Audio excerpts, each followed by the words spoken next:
एक गांव में दो भाई देवेश और सदाशिव रहते थे। उन दोनों की पत्नियों का नाम क्रमशः रागिनी और चंद्रप्रभा था।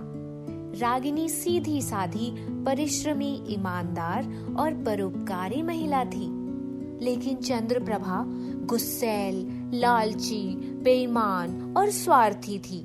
एक वृद्ध भिक्षुक सदाशिव के दरवाजे पर आए। सदाशिव की पत्नी चंद्रप्रभा गुस्से से बाहर निकली। देवी, भिक्षा दे दो। जाओ, दूसरा दरवाजा देखो। यहाँ दोबारा भिक्षा मांगने कभी मत आना। वृद्ध भिक्षुक चंद्रप्रभा की बातों से बहुत दुखी हुए और देवेश के दरवाजे की तरफ चल पड़े। वहाँ वे चुपचाप खड़े हो गए। देवेश की पत्नी रागिनी ने जब उन्हें देखा तब विनम्र भाव से बोल उठी, आप इंतजार कीजिए, मैं भिक्षा लेकर अभी आती हूँ। एक बर्तन में वह गेहूं का आटा लेकर आई और उसे वृद्ध भिक्षु के झोली में डाल दिया। ईश्वर आपका कल्याण करे। इतना कहकर वृद्ध भिक्षुक वहाँ से चले गए। चंद्रप्रभा ने रागिनी को गुस्से से देखा। तुम जैसे लोगों ने ही इन भिखारियों की आदत बिगाड़ रखी है। यदि इन्हें भीख ना दी जाए तो यह लोग भी हमारे दरवाजे पर नहीं आएंगे। क्या हमारे पति इन लोगों को देने के लिए कमाते हैं? हमारे अन्न, वस्त्र, रुपए, पैसों पर दूसरे किसी का अधिकार नहीं है। दीदी, नाराज मत होना, वह एक वृद्ध व्यक्ति थे। इस उम्र में वे कोई कमाई भी नहीं कर सकते।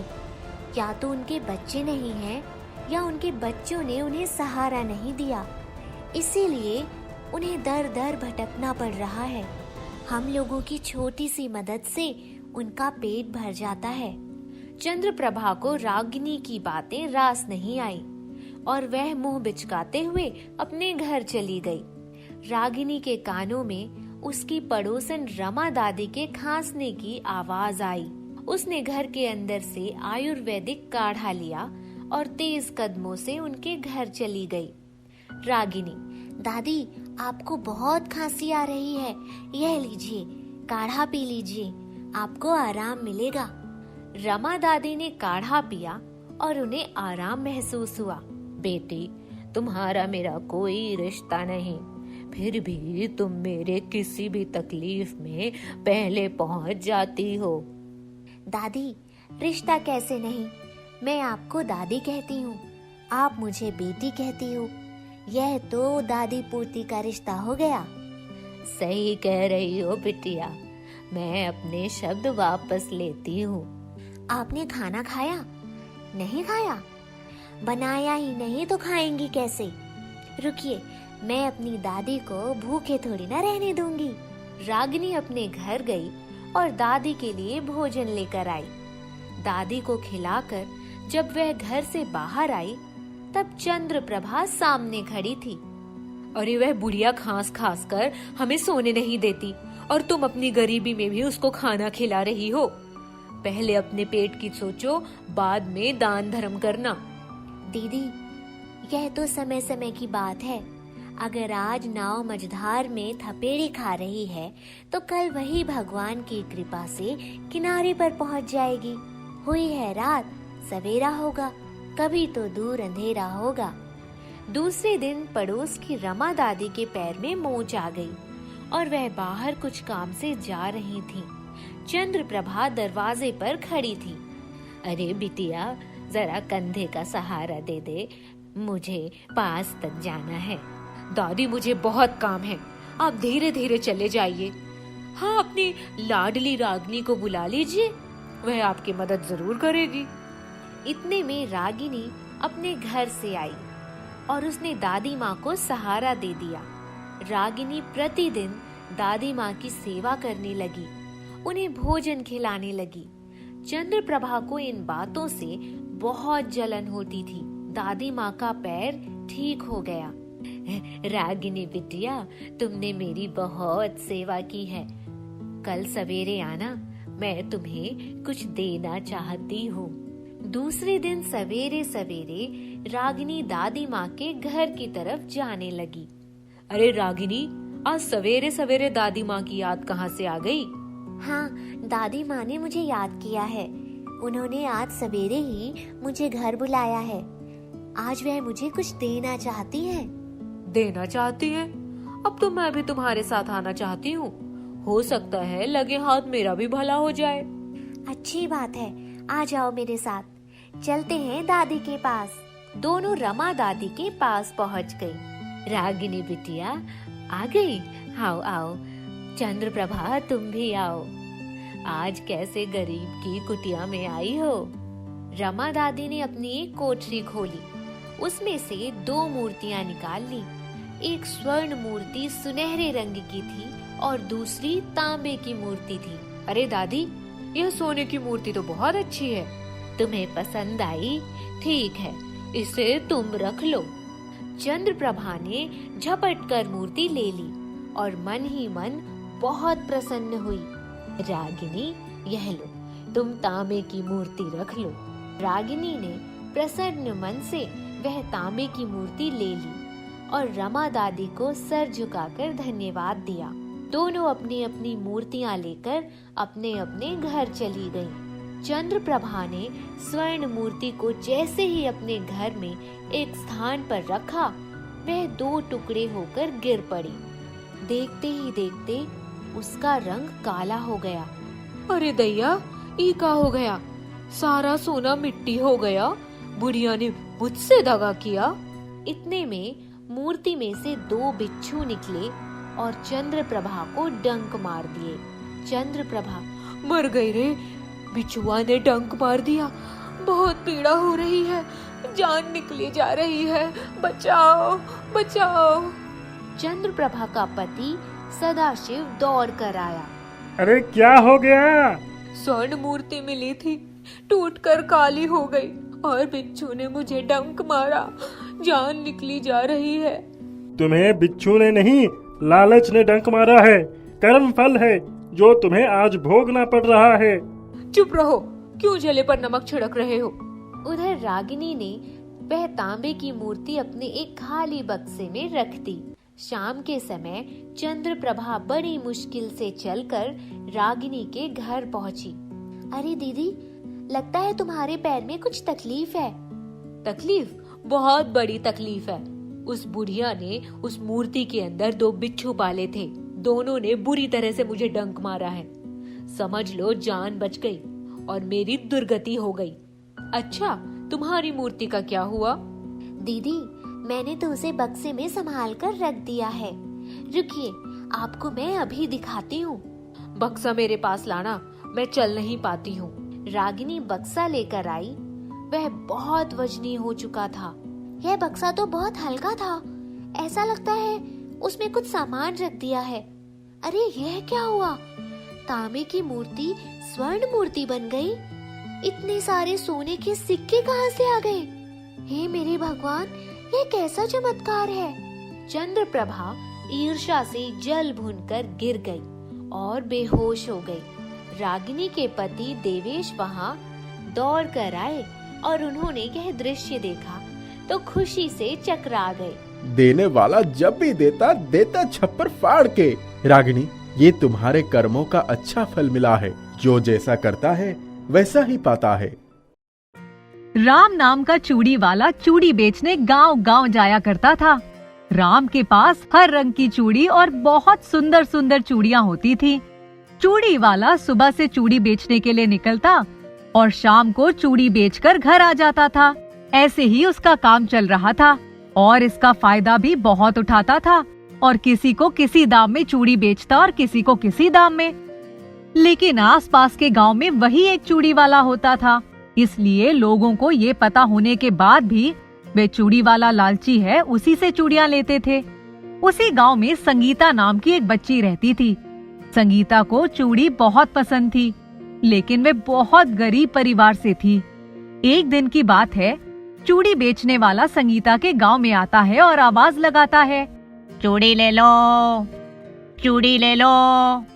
तभी संगीता वहां आई और उसने चूड़ी वाले से कहा, चाचा मुझे भी चूड़ी चाहिए। लाओ बिटिया पैसे। चाचा पैसे तो नहीं है, आपके पास कोई चूड़ी बच गई हो तो मुझे दे दो।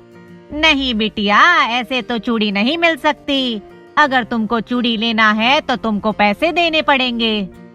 इतना कहकर चूड़ी वाला वहाँ से चला जाता है और संगीता सोच में पड़ जाती है कि कहाँ से पैसे लाए जिससे उसे पसंद की चूड़ी मिल जाए। वह घर आती है और अपनी माँ से कहती है, माँ मुझे चूड़ी चाहिए, उसके लिए मुझे पैसे चाहिए। बेटा अभी पैसे नहीं है, जब होंगे तब दिला दूंगी। संगीता इतना सुनकर मायूस होकर चली जाती है। काफी दिन निकल जाते हैं लेकिन माँ संगीता को चूड़ी नहीं दिला पाती और संगीता डर के कारण माँ को फिर से नहीं बोल पाती कि उसको चूड़ी चाहिए। एक दिन माँ संगीता को कहती है, संगीता बेटा जाकर बाजार से ये सामान ले आ। और माँ संगीता को कुछ पैसे देती है और उसको बाजार भेज देती है। संगीता बाजार जा रही होती है तभी उसको फिर से चूड़ी वाला दिखता है। संगीता उसके पास जाती है और कहती है, चाचा चूड़ी दे दो ना। बिटिया मैंने तुमको पहले भी बोला है चूड़ी के लिए पैसे लगेंगे। लेकिन चाचा मेरे पास पैसे नहीं है। ये तुम्हारे हाथ में पैसे हैं तो इनसे चूड़ी खरीद लो। नहीं ये मेरी माँ ने बाजार का सामान लेने के लिए दिए हैं। बिटिया तुम बहुत दिन से चूड़ी लेने को कह रही हो, अपनी माँ से कहना पैसे कहीं गिर गए और चूड़ी ले जाओ। संगीता चूड़ी वाले की कही बात मान लेती है और उसको पैसे दे देती है और चूड़ी ले आती है। अब संगीता घर जाती है तो माँ उससे पूछती है, संगीता बाजार से सामान ले आई? नहीं माँ पैसे कहीं गिर गए। माँ इतना सुनकर परेशान हो जाती है और कहती है, बेटा पैसे कहाँ गिर गए? अगर सामान नहीं आया तो हम सबको पूरे महीने भूखा रहना पड़ेगा। सिर्फ वही पैसे थे हमारे पास। संगीता को बहुत बुरा लगता है कि ये उसने क्या किया। दूसरे दिन फिर से चूड़ी वाला चूड़ी बेचने आता है तो संगीता उसके पास जाती है और कहती है, चाचा मुझे ये चूड़ी नहीं चाहिए, आप मेरे पैसे मुझे वापस कर दो। एक बार लेने के बाद चूड़ी वापस नहीं होती, अब जाओ यहाँ से। लेकिन चाचा उन पैसों से हमारा खाने का सामान आएगा। आपकी बातों में आकर मैंने माँ से झूठ बोला। लेकिन चूड़ी वाला उसकी एक बात नहीं सुनता। ये सब संगीता की माँ देख रही होती है और संगीता की माँ चूड़ी वाले को पकड़ लेती है और पुलिस के पास ले जाती है। गांव वाले भी संगीता का साथ देते हैं। चूड़ी वाला सबसे माफी मांगता है और संगीता के पैसे उसे वापस कर देता है।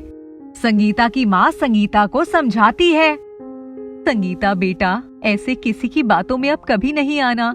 दुनिया में ऐसे कई लालची लोग हैं और उनसे दूर ही रहना।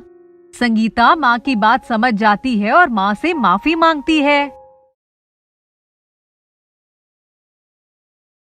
रीमा अपने माता पिता के साथ समुद्र के किनारे रहती थी। उसके घर के पास ही समुद्र था। रीमा के पिता मछुआरे थे। रीमा की सगी माँ का देहांत कई साल पहले हो गया था, इसलिए रीमा के पिता ने दूसरी शादी कर ली थी। रीमा की सौतेली माँ रीमा को बहुत परेशान करती थी, इसलिए रीमा दुखी रहती थी और रीमा की माँ रीमा को स्कूल भी नहीं भेजती थी। रीमा का कोई दोस्त भी नहीं था। साथ ही रीमा को घर का सारा काम भी करना पड़ता था। एक दिन रीमा को रीमा के माता पिता ने बहुत डांटा तो रीमा बहुत दुखी हो गई और जाकर समुद्र के किनारे एक पत्थर पर बैठ गई और मन ही मन सोचने लगी, ये सब मेरे साथ ही क्यों हो रहा है? मैंने ऐसा क्या बुरा काम किया है कि मुझे इतना दुख मिल रहा है और मेरा कोई दोस्त भी नहीं है। ये सोचते सोचते रीमा उसी पत्थर पर सो जाती है।